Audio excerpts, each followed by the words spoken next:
umpisa na po natin. Actually, itong ating pag-aaral is karugtong pa rin po ng ating pag-aaral nung nakaraan at I entitled this series of message as having the mind of Christ, no, the mind of Christ.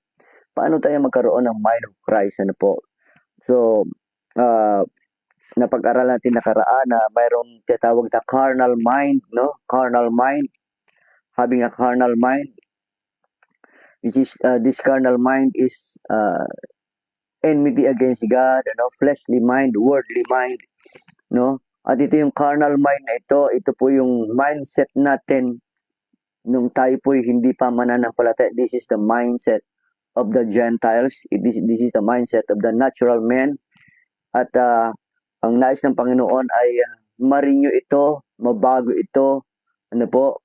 Kasi kung hindi po ito mababago mga kapatid, kahit na ikay Kristyano pa, kahit na ikay mananampalataya na for so many years, ano po, kahit 10 years ka ng Kristyano, kahit 20 years ka ng Kristyano, kung yung mind mo na yan ay hindi nare-renew, hindi natatransform by the renewing of your mind, mga kapatid, ay wala pong pagkakaiba ka pa rin sa dati. No? So mahalaga po magkaroon tayo ng ano po, spiritual mind, no? Spiritual mind. Hindi po spiritual, hindi po tayo nire-require ni Lord na magkaroon ng bagong brain, ano po? Kundi bagong mind, ano po? Renewing of your mind, ano po? At mahalaga 'yan mga kapatid, na tayo po maintindihan natin ang mga bagay na 'yan para po tayo ay unang-una maging kagamit-gamit sa Panginoon at para tayo lumago, no? Makita sa atin yung tinatawag nating transformation, ano po? Magkaroon ng pagbabago mga kapatid at maggamit pa tayo ni Lord sa mas malawakang gawain niya. So, sige po. Last time ay napag-usapan natin yung importance of controlling our thought life. Anong kahalagahan na dapat magkaroon tayo ng control sa ating thought life. No po? Why? Bakit natin kinakailangan na magkaroon tayo ng control sa ating thought life, no? So napagkaroon natin last time na ang diablo pala, Ang diablo pala ay may control sa puso, sa isip excuse me, ng isang individual, na isang tao. So napagkaroon natin last time na sa isang hindi mananampalataya, sa unbeliever, sa hindi pa tumatanggap kay Jesus Christ, ano po? Anong ginagawa ni Satan? He blinds the mind of them, no? Ang ginagawa ni Satanas, mga kapatid, sa hindi pa mananampalataya, sa mga unsaved pa mga kapatid, ay binubulag niya ang isip ng mga hindi mananampalataya. Mahalaga ito mga kapatid na maintindihan natin, Kasi po, mahalaga na maintindihan natin yung kahalagahan ng mind, kahalagahan ng right mind natin. Kasi po yung mind natin na yan po yung nagiging battlefield ng isang mananampalataya. Diyan na pinipilit ni Satan na i-inject ng kanyang mga lies, at diyan din po inilalagay ni God ang kanyang truth.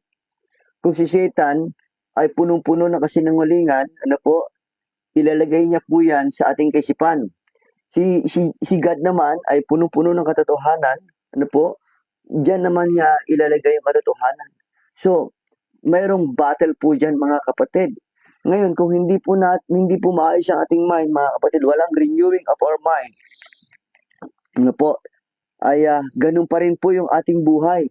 Sabi nga, napag-aralan po natin last time yung ating thought, na siya magiging deed, na magiging habit, magiging character, and soon magiging destiny po natin. So, mahalaga yung thought po natin, mga kapatid.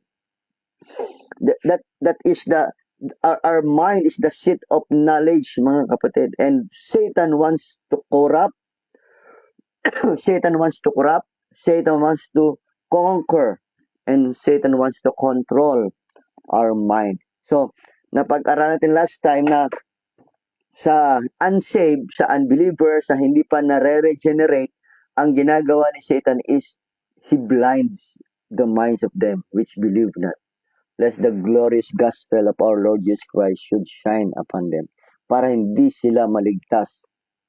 At ito po ang katotohanang nakikita po natin mga kapatid, binubulag ni Satanas, no, ang tao para sila hindi kumilala sa Diyos at hindi sila lumapit sa Panginoon at hindi sila magpasakop sa Diyos at hindi nila maranasan yung buhay na inaalay ng Panginoon. Ano, mga kapatid, yan ang ginagawa ni Satan.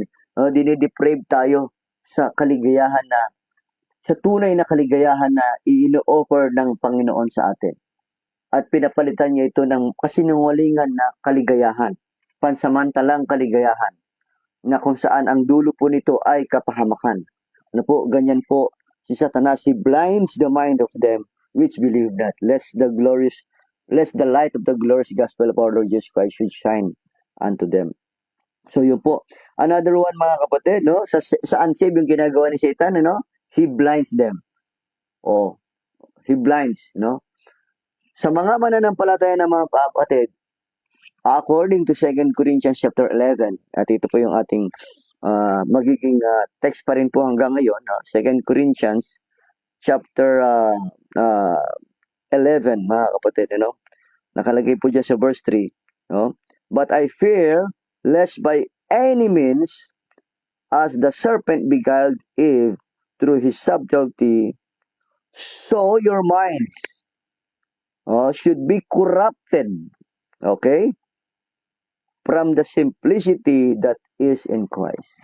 So, sinong kausap dito ni Apostle Paul? Mga mananampalataya na po sa Korinto. Alam po?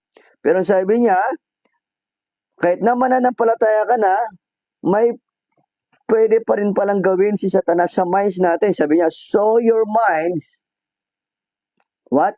So your mind should be what? Corrupted. Okay?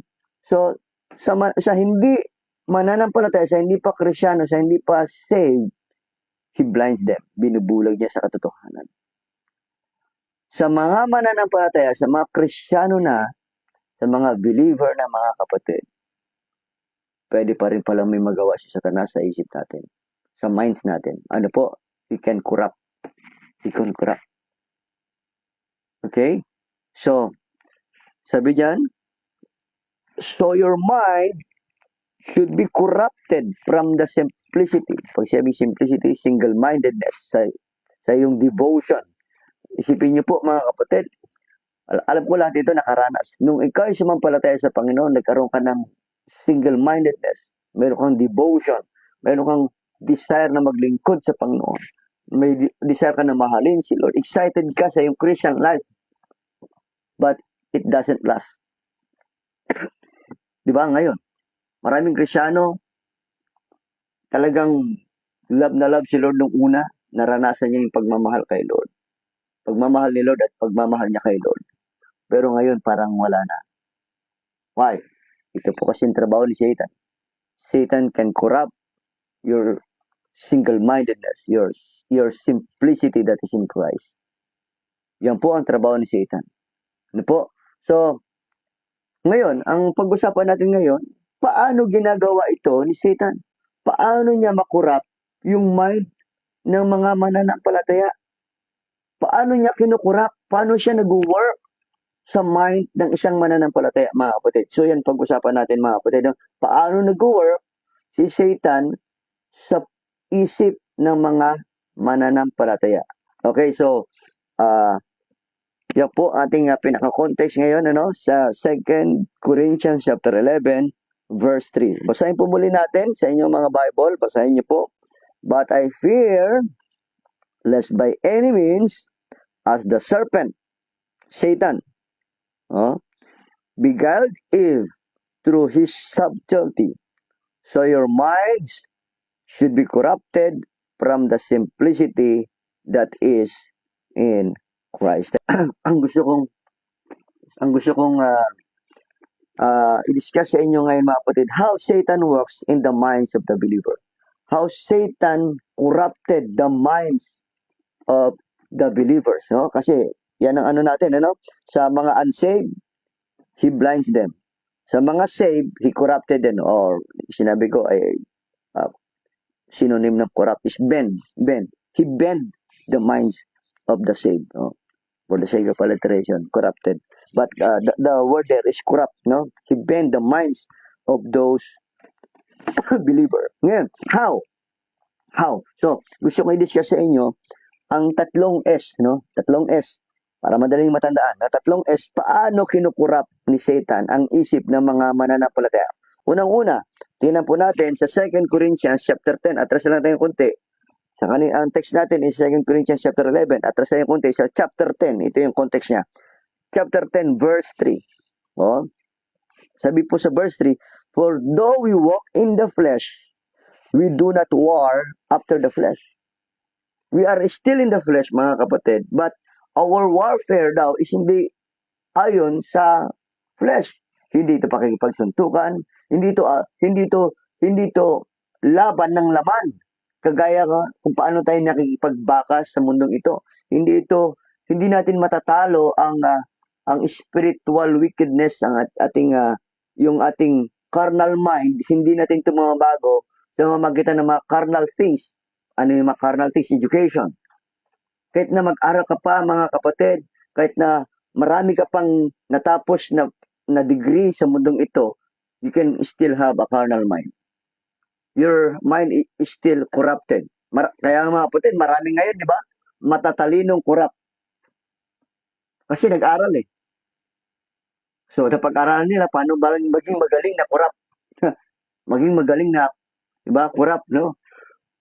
So, hindi edukasyon.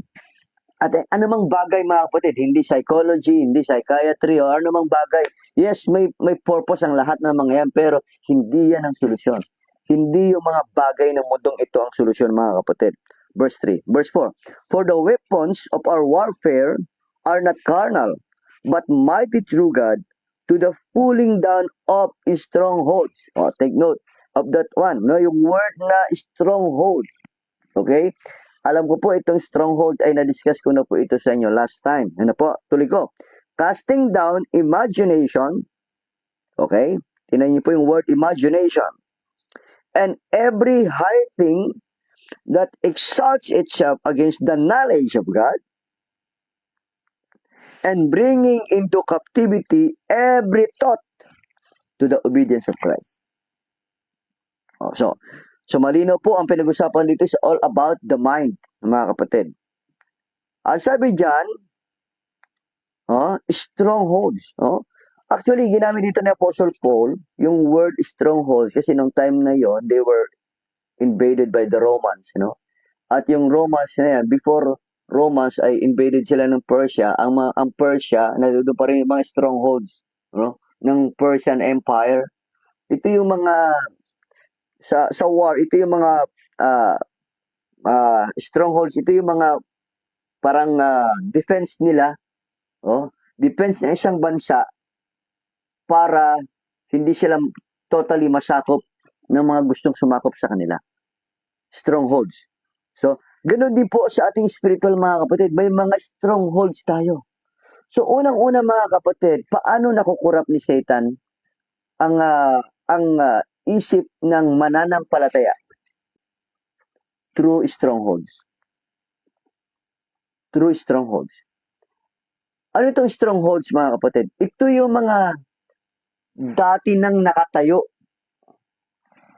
Bago ka pa ma-invade yung bansa mo, kagaya ng bansa po ng Israel, nasakop sila ng Persia. After ng Persia, nasakop sila ng Romans. Bago pa siya nasakop ng Romans, itong Persia po ay nagtayo ng mga strongholds. Itinayo na nila doon sa bayan ng Israel. So, ginamit na metaphor po ito ni Apostle Paul sa spiritual natin. Nung tayo hindi pa mananampalataya, si Satanas nagtayo na rin po ng mga strongholds sa atin. Before you got saved, si Satan po nagtayo na po ng mga strongholds sa atin, sa buhay po natin, sa minds po natin. Pag sinabing stronghold, mga kapatid, it is a fortress. Fortress. Ito po yung mga walls of resistance. Para yung kalaban, hindi ka agad makapasok, may walls of resistance. Hindi ka agad ma-invade. This is the system of thoughts. System of thoughts na inilagay na po ni Satanas sa atin, mga demonic thoughts po yan. sa atin. Nung hindi pa tayo mananampalataya, there is a system of thoughts na in-input na po ni Satan sa atin. Mga bagay na pinaniniwalaan po, mga bagay na pinaniwalaan na po natin before po natin paniwalaan ang salita ng Diyos, before po natin paniwalaan si Yesu Kristo, mayroon na tayong pinaniwalaan pang iba. Dati pang nating pinaniniwalaan na hanggang ngayon, nandiyan pa rin at minsan pinaniniwalaan pa rin natin, pinanghahawakan pa rin natin. At minsan, sinusunod pa rin natin, ginagawa pa rin natin. That is the strongholds. According sa Colossians chapter 2, ito po ay na-discuss ko na po ito sa inyo. Colossians chapter 2, mga kapatid, in Colossians chapter 2, open your Bible, Colossians chapter 2, ito po nakalagay, verse 6, as you have therefore received Christ Jesus our the Lord, so walk in Him. Sabi diyan, dahil tumanggap na kayo kay Jesus, lumakad kayo kay Jesus, rooted and built up, rooted, built up in Him, established in the faith, as you have been taught, abounding therein with thanksgiving. Verse 8, beware lest any man spoil you, capture you. Yung word spoil there, capture. Beware lest any man capture you. No?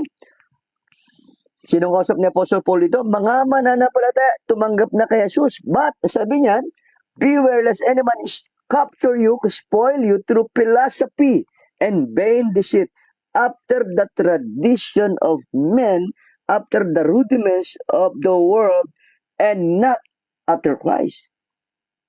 Mga kapatid, sinasabi po dito, kahit na ikaw tumanggap na sa Panginoon, kahit na ikaw ay sumampalataya na sa Panginoon, mayroon nang naitayo sa iyo before ka pa tumanggap kay Jesus Christ, may naitayo na si Satan sa iyo ng mga strongholds. Ano ito mga to? Sabi diyan, philosophy of men. Traditions of men. Mga filosofiya, mga ideologies ng mundong ito na itinayo na ni Satanas sa iyo, ang tawag diyan strongholds. And that is not after Christ. That is contrary to the doctrine of Christ. That is the doctrine of the devil. Actually, mga kapatid, alam nyo ba, kung si Jesus Christ may doktrina, si Satanas, mga kapatid, may doktrina rin po, mga kapatid. Tinan nyo po. 1 Timothy chapter 4. 1 Timothy chapter 4 in your Bible. 1 Timothy chapter 4. Tinan nyo po. 1 Timothy chapter 4 verse 1. Now the Holy Spirit, speaks expressly that in the latter times, some shall depart from faith. Sabi po ng banal na Espiritu, sa mga huling araw, marami po ang lalayo, tatalikod, depart from faith, tatalikod sa pananampalataya, mga kapatid. Kaya, mga kapatid, kung may nararanasan kayo, nababalitaan kayo, di ba si kapatid dati natin kasama sa paglilingkod sa Panginoon? Saan na si kapatid ngayon? Nakakalungkot naman. Mga kapatid, huwag ka na magtaka. Ang banal na Espiritu mismo nagsasabi, sa mga huling araw, marami na po ang tatalikod sa Panginoon. Marami ang tatalikod sa pananampalataya, mga kapatid. Some shall depart from faith. Why? Because they give heed. Nakinig sila sa mga seducing spirits. And what? Doctrines of devils. Mga kapatid, ang katotohanan, kung ang ating Panginoon Jesus ay may doktrina, may katuruan, si Satanas may katuruan din. Ano po yung mga katuruan na yan? Marami po. Mga filosofiya ng mundong ito, ideologies ng mundong ito. Ngayon po, yun ang pinaniniwalaan na ngayon. Manood ka ng Facebook, ng YouTube, maraming mga preachers ngayon. Nangangaral. Kung papakinggan, parang tama nga naman sila. Oo, tama nga naman sila. Oo, tama nga naman sila. Diba? Mapapagano ka. Sila po yung tagadala ng doktrina ng Diablo and not after Christ. Kaya mga kapatid, mag-ingat tayo. Si Satan po may tagatayo rin po na kanyang stronghold. At nung hindi pa tayo mananampalataya, mga kapatid, yan po yung ginawa ni Satan, nagtayo na po siya ng mga stronghold. Na kahit Krisyano na tayo, mga kapatid, ang hirap pa rin tibagin yan. Ang hirap pa rin tibagin yan. Sabi nga, tradition of men. Diba? Ngayon, diba? Yung kasabihan ng lalo na mga Pilipino, sabi nila, ito na ipinamana ng magulang ko sa akin, ng mga lolo ko sa akin. Dito na ako nabuhay, dito na ako mamamatay. Ganun mga kasabihan, Nakakalungkot mga kapatid. But that's reality mga kapatid. No? Ito yung mga kaisipan, even pamahiin, di ba? Mga pamahiin, ba hanggang ngayon naniniwala ka pa sa pamahiin, no? Mga kasabihan na hindi ayon sa salita ng Diyos. That is stronghold, mga kapatid. No? Mga pinaniniwalaan natin dati, no, na hindi naman ayon sa banal na kasulatan. Titingnan sa banal na kasulatan, mga kapatid, contrary pa nga eh. Umuti sana kung ayon sa banal na kasulatan, hindi, contrary. In Ephesians chapter 4, open your Bible, Ephesians chapter 4, are you with me? Nandiyan pa ba kayo? Mga kapatid, thumbs up po kung nandiyan kayo at nakikinig kayo. Magsulat kayo, tandaan nyo itong mga verse nito. Sabi ko, series po ito. Isulat nyo ito, pag-aralan ito, mahalaga ito. Kailangan nyo ito. At kung kayo may mapagbabahaginan po ng iba, ibahagi ito sa iba, mahalaga po ito. Very, very important po ito. Ephesians chapter 4. Tingnan niyo po, starting verse 7.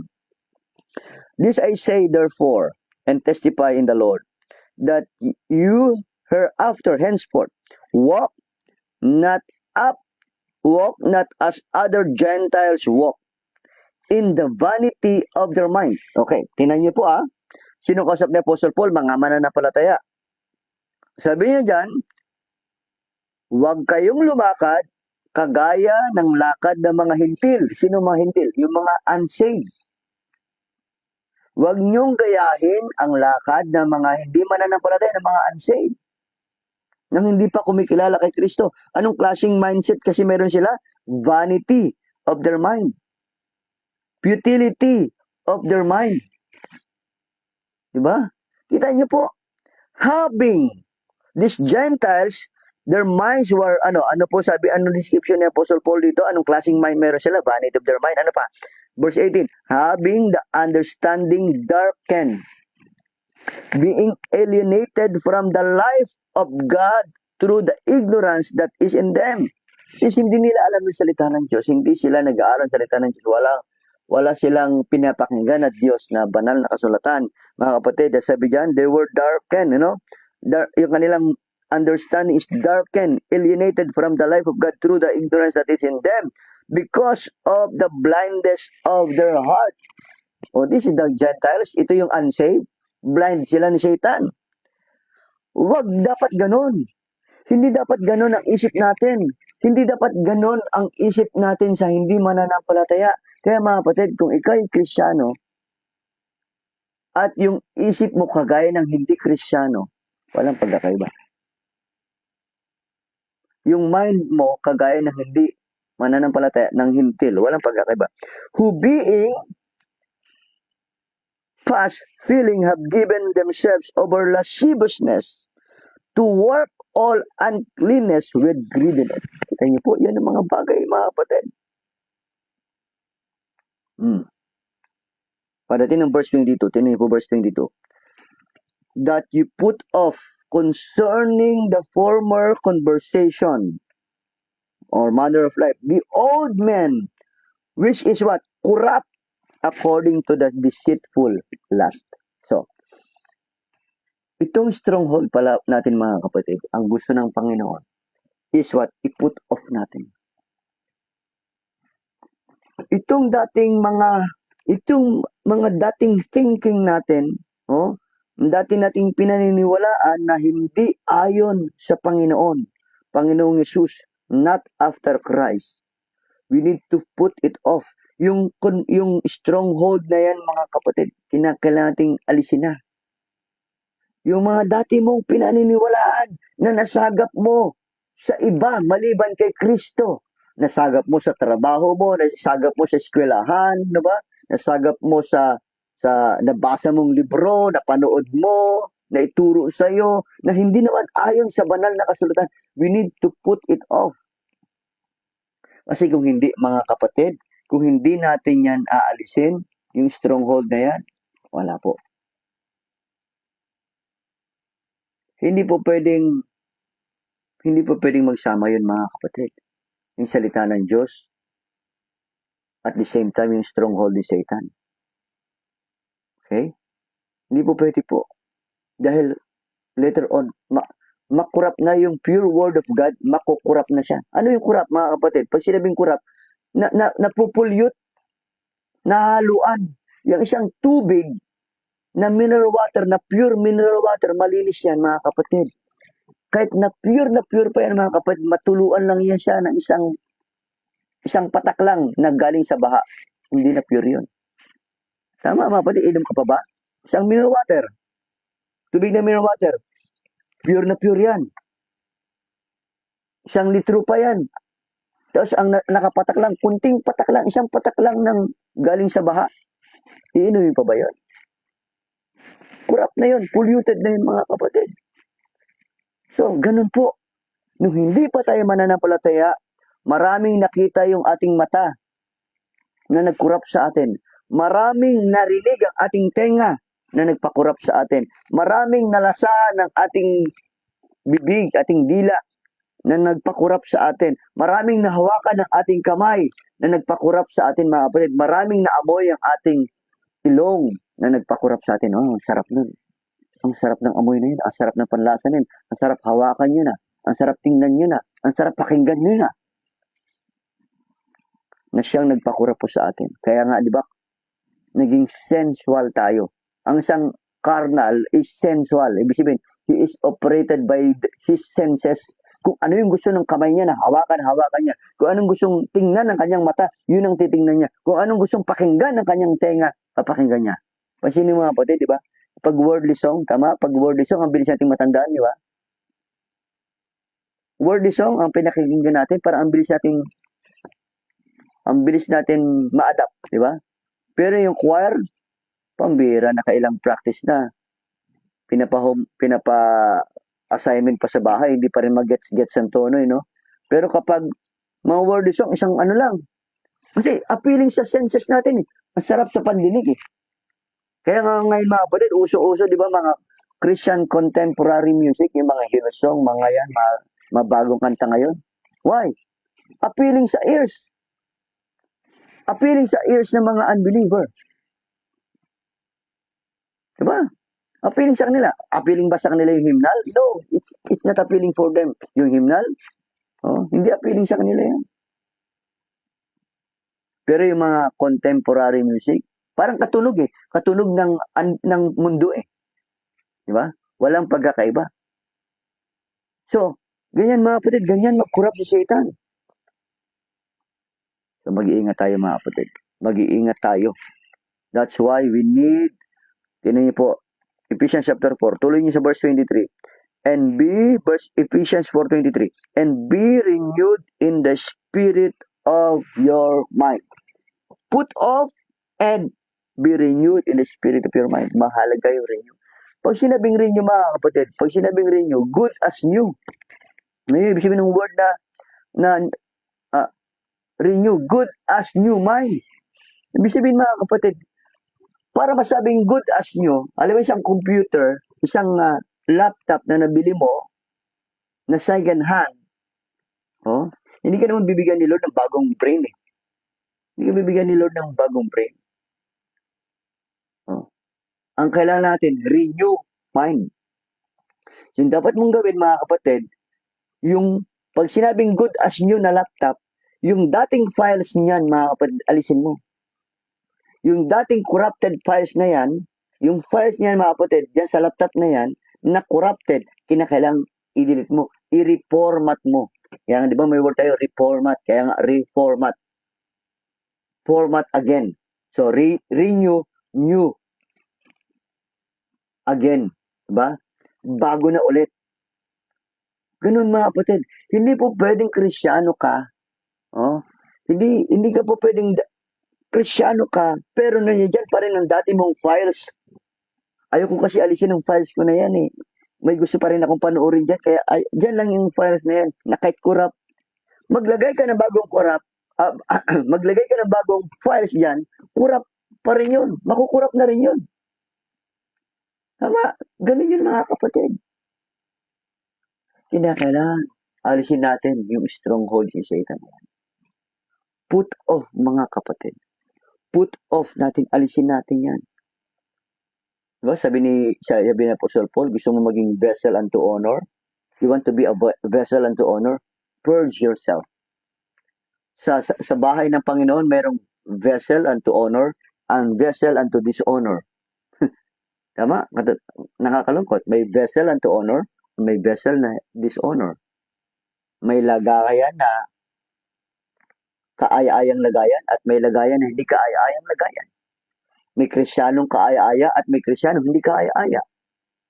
Paano ka maging Kristiyanong kaaya-aya, mga kapatid? Vessel unto honor, purge yourself, cleanse yourself. You need to cleanse yourself.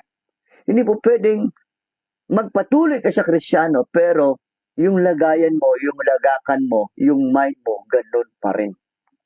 You need to renew your mind. You need to you need to clean yung kurap na yan. Yung inilagay ni Satan sa'yo, magitan ng mata mo, nung unbeliever ka, may pinapanood kang hindi mo dapat pinapanood. Nung unbeliever ka, mayroon kang pinapakinggan na hindi mo pinapakinggan. Nung unbeliever ka, mayroon kang tinitikman na hindi mo dapat tinitikman. Nung unbeliever ka, mayroon kang hinahawakan na hindi mo dapat hinahawakan. Nung unbeliever ka pa, mayroon kang inaamoy na hindi mo dapat inaamoy. Ngayong Kristiyano ka na, itigil mo na yan. At yung mga nailagay na ni Satan sa'yo, dapat mo na i-detox. Kumbaga sa addict, i-detox yan para maalis na yun. Maalis na yun. Kasi kapag hindi na alis yun, hanapin mo pa ulit yun. Yung ganung pakiramdam, hanapin mo pa rin. Mga kapatid, mahalaga yan, mga kapatid. Kasi kung hindi, babalik at babalik ka. So, yun po yung una, true strongholds. Pangalawa, okay?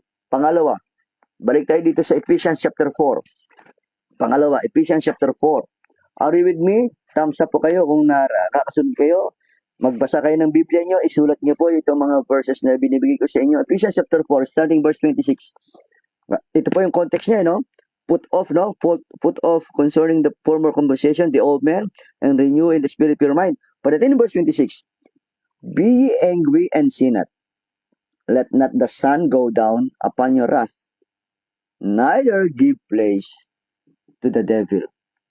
Ang sabi po dyan, mga kapatid, sa verse 26, be angry and sin not. Okay? Sin not. Actually, binanggit din po yan ng word na yan, yung sin not na yan, sa 1 John chapter 2 verse 1, no? Ang nais ng Panginoon sa atin is to sin not. No? Ang nais sa atin, Panginoon, ay hindi na magpatuloy sa kasalanan. So, ano pala yung pangalawang stronghold ni Satan sa atin? Una, kanina, paano kinukurap ni Satan yung mind natin? Una pala, yung strongholds. Nung unsaved ka pa, may nailagay na si Satan sa mind mo. May na-install na si Satan sa mind mo. May naitayo na si Satan na stronghold sa mind mo. Kinakailangang gibain mo yun. Alisin mo na yun. Cleanse it, remove it, put it off. Ngayon, hindi po nagtatapos doon. Ngayon, mat-put off mo na yon, na malinis mo na yon. Ngayong Kristiyano ka na, kahit Kristiyano ka na, mga kapatid, may tendency ka pa rin magkasala. Nagkakasala ka pa rin. At dahil sa pagkakasala na yan, mga kapatid, dyan tayo nakukurap ni Satan. Kaya ang sabi ng ating Panginoong Yesus sa kanyang banal na kasulatan, sabi ni Apostle Paul pala, sa banal na kasulatan, mga kapatid, don't sin anymore. Don't continue sinning. So pangalawa, mga kapatid, na paano nakukurap ni Satan ang ating kaisipan bilang mananampalataya, not only through strongholds, pangalawa, through sinfulness sa ating pagkakasala. Sa tuwing tayo po ay nagkakasala, mga kapatid, nakukurap ni Satan ang isip natin. So brethren, don't yield to sin. Hindi na dapat tayo nag-yield sa kasalanan. Why? Because Satan will entice you. Then, he will condemn you. Ganyan po si Satan. He will entice you, aalukin ka niya, tutuksuhin ka niya, ito. Tikman mo ito. Pakinggan mo ito. Diba? Tingnan mo, panoorin mo ito. Hawakan mo ito. Amuyin mo ito. Ganyan si Satan.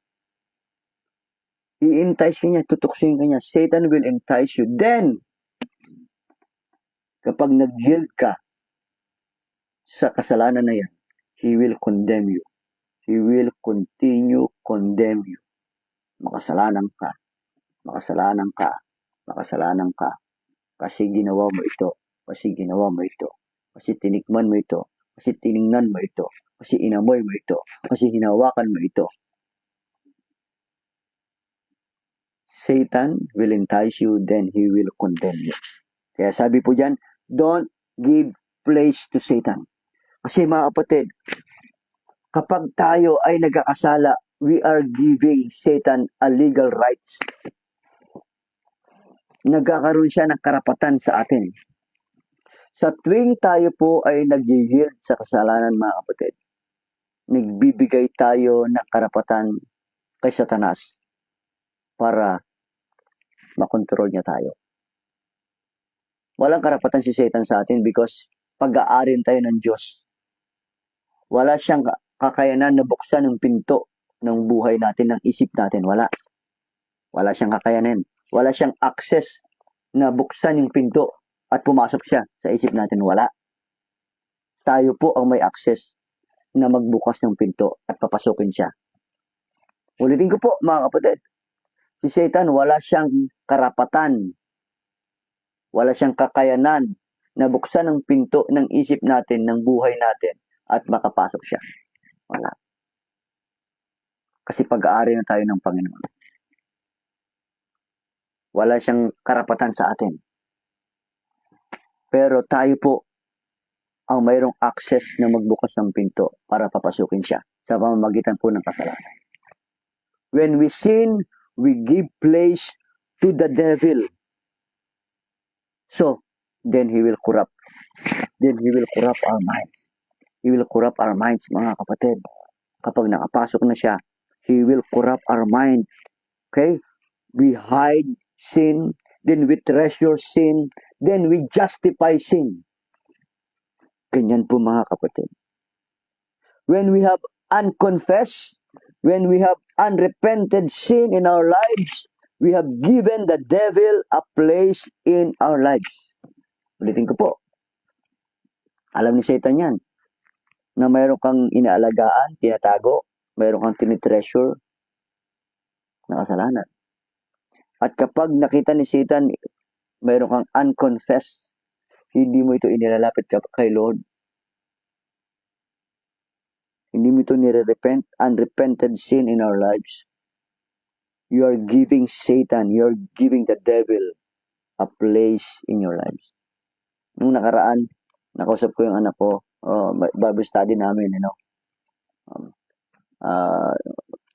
Sabi ko, si Satan para siyang sabi ko, para siyang cute na tuta sa labas ng bahay mo.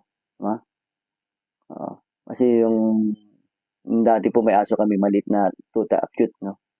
At dapat sa labas lang siya, hindi siya papasok sa loob. Pero ang cute siya, no? Para siyang, si Satanas parang cute na tuta, no? Nang cute, na gustong pumasok sa bahay, no? Pero, sabi ko, Gab, huwag papasukin yan kasi baka manira ng gamit yan dito sa bahay. Baka umihi yan dito, baka dumumi yan dito. Huwag papasukin. Ay, ang cute, ba? Yung tuta na yun, walang kakaya na pumasok sa bahay namin. Kasi hindi niya alam paano buksan ang pinto. Pero si Gab-Gab, mayroon siyang kakayanan na buksan ng pinto. Papasukin ng cute na tuta. At kapag pumasok ng cute na tuta, takbo na dito, takbo na doon, takbo na dito, may ngangat-ngatin na gamit na, may, di ba, may kakalat na gamit na, di ba, hanggang sa umihi na, hanggang sa dumumi na. Ganyan si Satan, mga kapatid. Ganyan si Satan. Cute siya. Hindi siya magpapakilala sa iyo na hindi attractive. Attractive si Satan. Hanggang sa buksan mo yung pinto, at pag binuksan mo yung pinto, yan na. Kakalat na siya. Magangat-ngat na ng supanyo, magsisira na ng papel, yung assignment mo na dapat mong inaalagaan mo na, ipapasa mo na, ang ganda-ganda na, nahablot ng tuta, nasira na. No? Hanggang sa hindi ka na makapagpasa ng project mo dahil nasira na ng tuta. Umihi na doon, tumain na doon. Ganyan si Satanas, mga kapatid, mag-corrupt ng buhay ng isang mananampalataya. Kaya mga kapatid, sabi diyan, don't give place to Satan. How we give place to Satan? When we yield to sin. Kaya sabi ni Apostle Paul, sin not. Sabi ni John, Apostle John, sin not. Sabi natin, Panginoon Jesus, huwag ka nang magpatuloy pa sa kasalanan. Go and sin no more. First, we overlook sin. Then, we permit sin in our lives. Then, we legalize sin. Then, we promote sin. Then, we celebrate with sin. Then, we persecute those who still call it sin. Ganyan po ang kasalanan.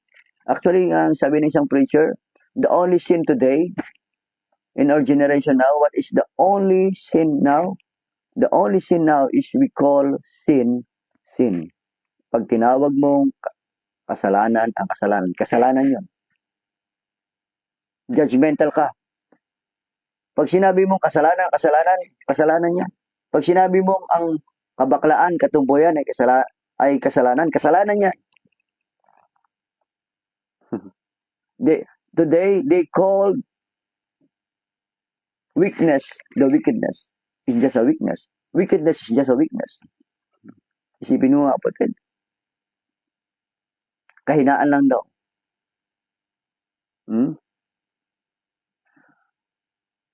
Nakakalungkot na katotohanan. No? Nakakalungkot na totohanan. So, anong dapat natin gawin mga kapatid? Sa tuwing si Satan ay tutuksuin tayo na magkasala, resist. Resist. The Bible says in James chapter 4, verse 7, resist the devil and he will flee from you. Learn to say no to the devil. Brethren, learn to say no to the devil. Resist the devil. When the devil entices you, learn to say no. Resist the devil. So, mga kapatid, not only Satan builds a strongholds. Nung hindi tayo mananampalataya, ano tayo magagawa doon? Pas na yun eh. Pas na po yun. Nakapag-build na si Satan sa atin. May napakinggan na tayo na hindi dapat natin napakinggan. May napanood na tayo na hindi mo dapat napanood. May natikman ka na hindi mo dapat natikman. May nahawakan ka na hindi mo dapat nahawakan. May naamoy ka na hindi mo dapat naamoy.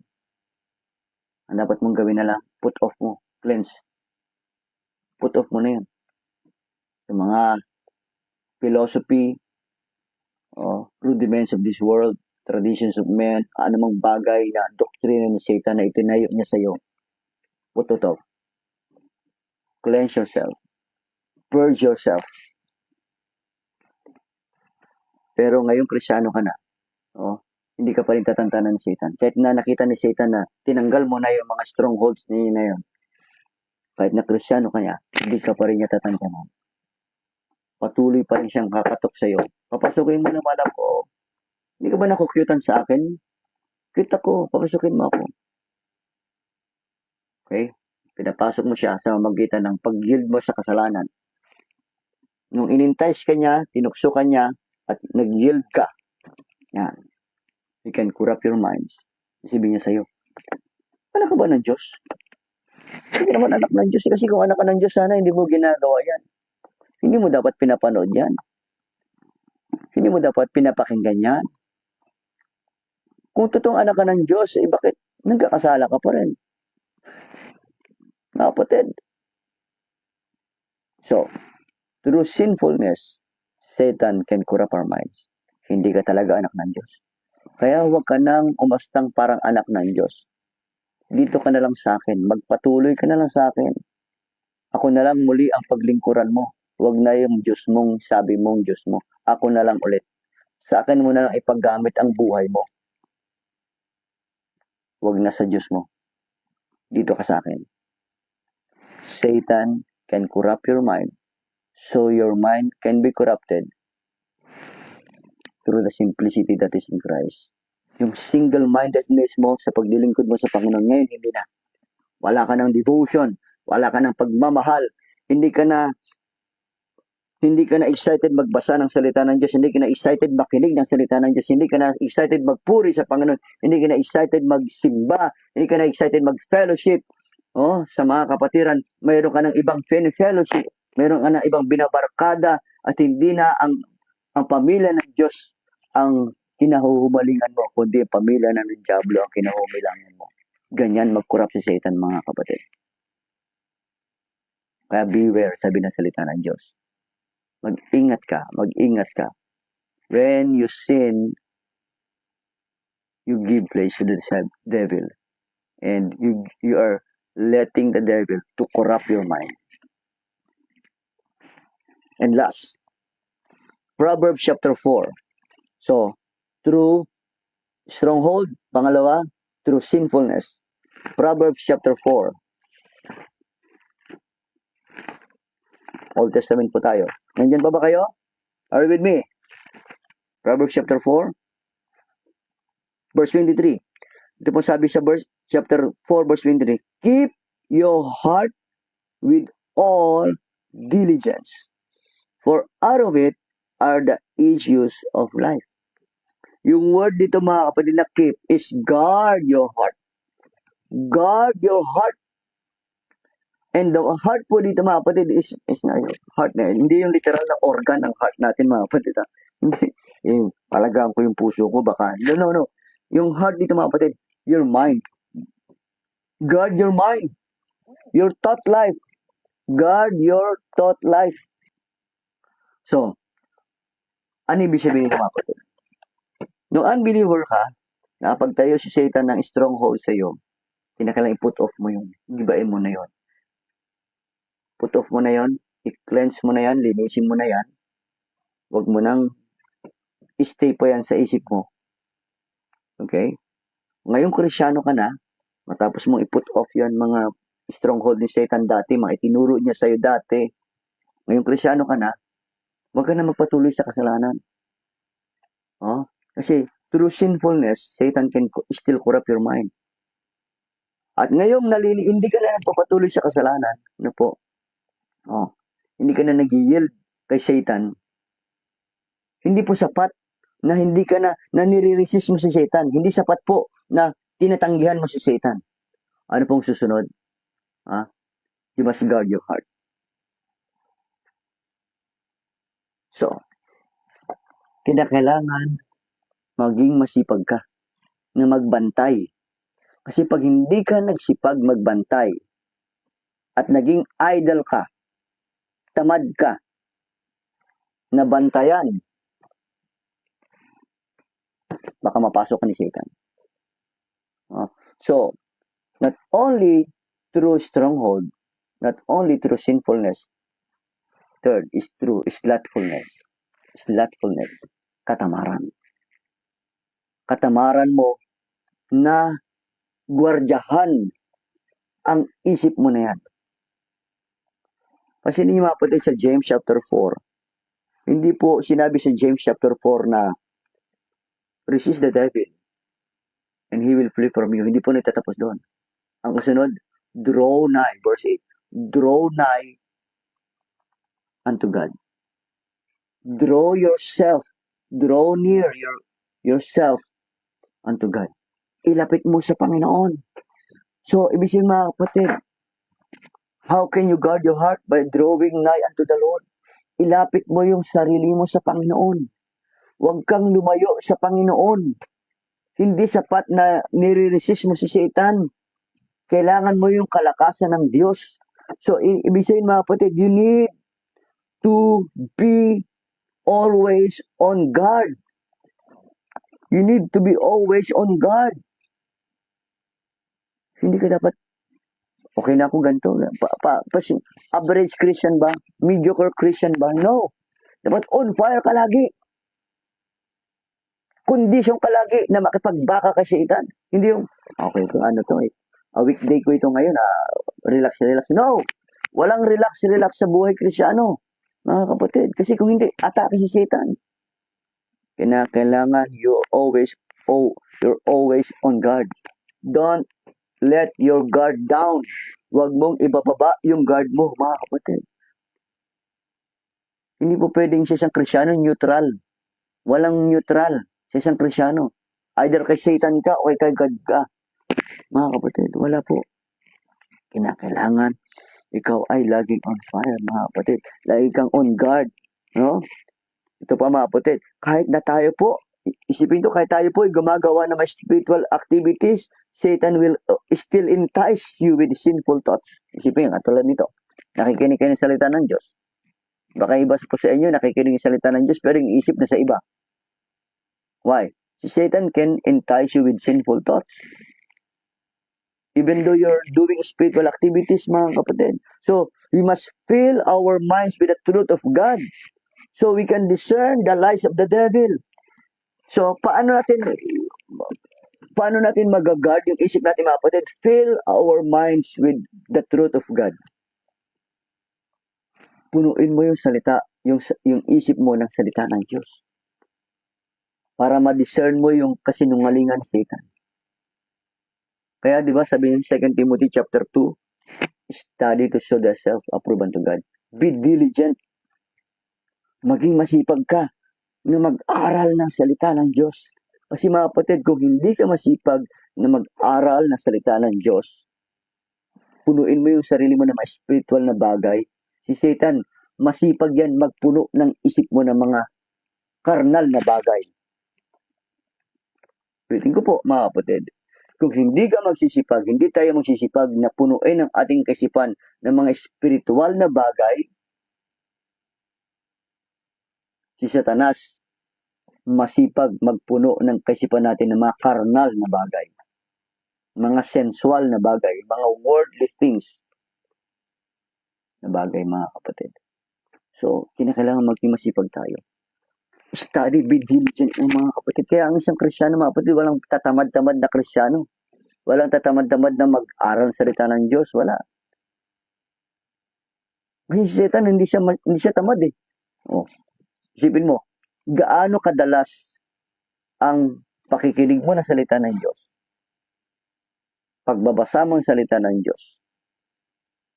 In-spend mo sa mga spiritual na bagay kumpara sa in-spend mo sa carnal na bagay. Kumpara mo. Kumpara mo, mga kapatid. Anong mas lamang sa buhay mo?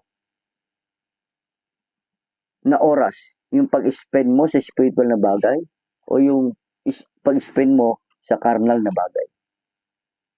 No? Mas marami kang nasasagap na impormasyon sa salita ng Diyos o mas marami kang nasasagap na impormasyon sa ibang bagay? Diba? Tapos expect natin tayo ay magkaroon ng spiritual mind. No. We are not on guard. That's why Satan can corrupt your minds. Satan can corrupt your minds. Because we are slothful. Because we are idle. We are not on guard. Kapatid, kapag hindi ka on guard, hindi mo pinupuno ang isip mo ng mga spiritual na bagay, ng mga truths of God, Satan can corrupt your mind. No? Mahalaga, mga kapatid, alam mo yung katotohanan ng Diyos. Ito lagi yung sinasabi sa mga FBI students natin. Hindi natin kinakailangan pag-aralan pa ang maling katuruan. Kung alam mo yung totoong katuruan ng banal na kasulatan, hindi mo na kinakailangan pag-aralan pa yung maling katuruan. Kasi madidetect mo na, madidiscern mo na maling katuruan kapag alam mo yung tamang katuruan. Mga kapatid, kinakailangan maging masipag tayo, no, na mag-aral ng salita ng Diyos. Kasi kung hindi, madadivert ka ni Satan. Madadivert ka ni Satan, madadaya ka ni Satanas. At ikala mo, totoo, tama yung pinakikinggan mo, mali na pala. Kasi hindi mo alam yung tama sa mali. So, fill our minds with the truth of God. How can we draw ourselves? Sabi ni James, di ba? Resist the devil and he will flee from you, but draw nigh unto God, and He will draw nigh unto you. How, mga kapatid? How? Una, by pondering the scripture. Pondering the scripture. Search the scripture. Aralin mo yung salita ng Diyos. You're drawing nigh unto the Lord sa mamagitan ng kanyang salita. You can know the living word through His written word. Gusto mo makilala yung living word? Jesus Christ? Through His written word. Ponder the scripture. Pangalawa, filled by the Spirit. Puspusin mo. Mag-yield ka sa banal na Espiritu. Huwag kang mag-yield kay Satan, but yield to the Spirit. Be filled with the Spirit. Okay? Puspusin mo yung sarili mo sa banal na Espiritu. Submit yourselves to the Spirit. Don't submit yourselves to Satan, but submit yourselves to the Holy Spirit. So, filled with the Spirit, ponder the Scripture, filled with the Spirit, and pangatlo, fellowship with the saints. Continue fellowshipping with the saints. Ang dapat mong ka-fellowship, mga kapatid, ay yung mga mananampalataya. Huwag mong isipin na you are close to the Lord, pero close ka rin sa sa mundo. Ang company mo, mundo. Kamunduhan. Balang araw, kamunduhan na rin ang isip mo. So, continue fellowshipping with the brethren. Fellowshipping with the saints. Mga kapatid. Kaya ang church mahalaga. Mahalaga, mga kapatid. Mahalaga ang church. Napakamahalaga ang church. Ginawa ng Diyos yan, programa ng Diyos yan, para sa lahat ng sumampalataya sa Kanya ay maging matatag. Ang Diyos ang program yan. Para the moment na ikaw masave, ilagay ka sa local church para ikaw ay maging ready hanggang sa pagkuha niya. Mga kapatid, maging ready ka sa pagkuha niya. Yung mind mo, habang naghihintay ka sa pagkuha sa'yo ni Lord, nare-renew. Para ready ka na pagdating mo sa langit. Kaya mga kapatid, gusto mo makarating ng langit pero ayaw mo ka-fellowship mga mananampalataya. Imposible yan, mga kapatid. Gusto ko lang pumunta ng langit pero hindi ko enjoy yung church. No. Mga kapatid. Nakakalungkot yan eh. Kalokohan yun na gusto mo pumunta ng langit pero ayaw mo yung mga bagay ng Panginoon dito sa lupa. No? So, ponder with the saints. Fellowship with the saints. Ponder the scripture, filled with the Spirit, and fellowship with the saints. And again, that is our way how to draw near unto God, mga kapatid. So, mga kapatid, no? Tatlong bagay, stronghold, through sinfulness, and through our slothfulness, Satan can corrupt our mind. So, mga kapatid, saang parte tayo dito nakukurap ni Satan hanggang ngayon? Sana magkaroon tayo ng mind of Christ, spiritual mind, renewing of our mind, para po tayo magkaroon ng real transformation. Real transformation.